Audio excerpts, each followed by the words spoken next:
Nos Estados Unidos, o apoio à Ucrânia pôde ser visto na paisagem. Bandeiras ucranianas começaram a pipocar em janelas e estabelecimentos comerciais. Mensagens que simbolizavam um sentimento quase consensual na sociedade americana. Do início da guerra até agora, segundo o Instituto Kiel da Alemanha, os Estados Unidos já doaram 75 bilhões de dólares para o aliado do leste europeu. Mas um ano após a invasão russa, esse consenso parece que está abalado.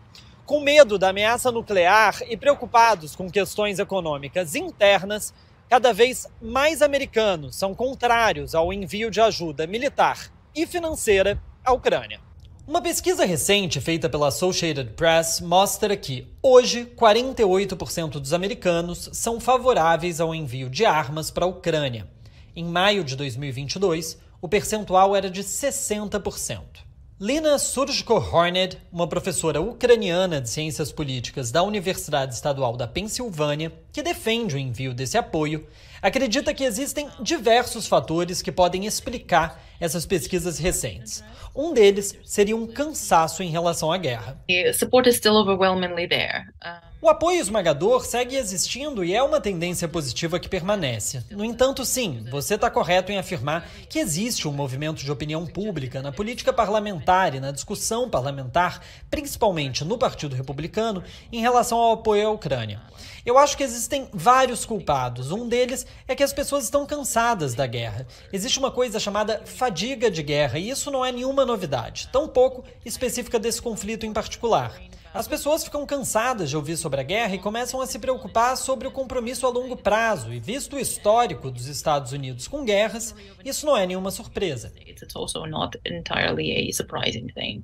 Lina também acredita que a falta de transparência no uso dos recursos e o que ela chama de um pacifismo enganador também podem ser responsáveis. Pesquisas recentes mostram que, de fato, o apoio à Ucrânia é consideravelmente menor entre aqueles que se identificam com o Partido Republicano.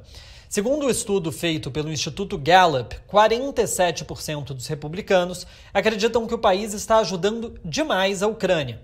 Entre os democratas, apenas 10% pensam assim.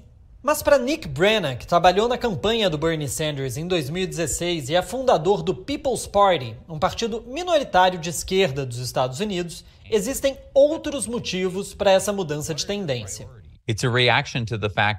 É uma reação ao fato de que as pessoas estão cada vez mais ofendidas e insultadas com o fato de que, em um país onde 500 mil de pessoas moram nas ruas, onde dezenas de milhões de pessoas não têm acesso adequado à saúde, onde 80% das pessoas vivem mês a mês e não conseguem ter nem $500 de poupança para uma emergência, elas veem o Congresso e os seus próprios representantes, aqueles que deveriam falar pelos americanos e proteger os americanos, enviando bilhões de dólares em remessas, uma após a outra e uma após a outra.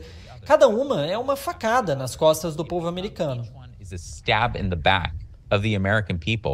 Nick foi um dos organizadores da Marcha contra a Máquina de Guerra, uma manifestação que reuniu centenas de pessoas em Washington no último domingo.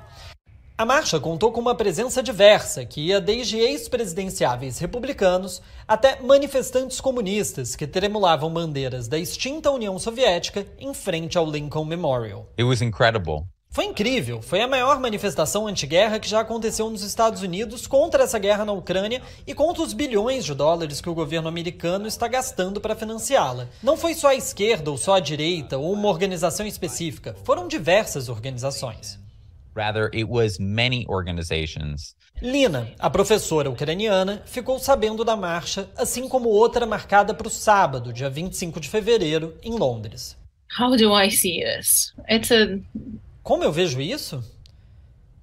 It's democracy. É a democracia. Em ambos os casos, né? Os Estados Unidos são uma democracia, o Reino Unido é uma democracia. As pessoas têm o direito de manifestar suas opiniões, pelo mais equivocadas que elas sejam. Durante a última semana, Putin e Biden fizeram discursos sobre o primeiro ano da guerra. Em Moscou, o presidente russo culpou os americanos pelo conflito. Já Joe Biden, em Varsóvia, na Polônia, colocou inteiramente a culpa no colo dos russos. Lina faz coro ao presidente americano. This was a war of choice for the Russian Federation. Essa foi uma guerra de escolha da Rússia. A decisão de acabar com essa guerra segue com a Rússia. Por mais banal que possa parecer, nós somos a Ucrânia.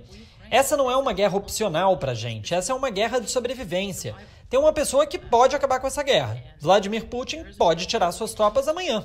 Vladimir Putin can withdraw his troops tomorrow. Do outro lado, Nick acredita que os Estados Unidos também têm culpa no cartório. Russia bears some responsibility. A Rússia tem alguma responsabilidade. Guerra nunca é justificável. Mas, ao mesmo tempo, é preciso entender que se você coloca uma arma contra a cabeça de alguém e ameaça apertar o gatilho e começa a contagem regressiva para apertar o gatilho, essa pessoa tem o direito de se defender. E é isso que a Rússia está fazendo. And that's what Russia is doing.